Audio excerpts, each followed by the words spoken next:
This video will show you how to create a connection to your database. Open the user portal and press the Create button at the top of the portal. Select Data Source. Select the type of database that you want to connect to. You can use the search field to filter the list of available databases. In this case, we want to make a connection to a SQL Server database, so we can type in SQL and then more easily find the SQL Server database connection. Press Create to open the database definition screen.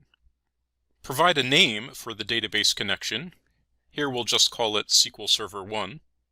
And then provide the host name, port, instance name, and database name. The fields that you will see on this database definition screen will vary depending on the particular database that you're connecting to. When you have entered the required connection information, press the OK button.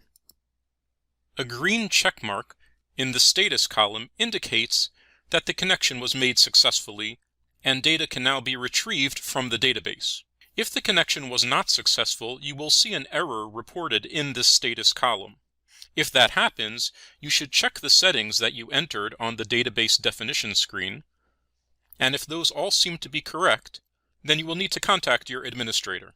For the SQL Server database connection, the database drivers are included in the default installation, so we did not need to upload any database drivers.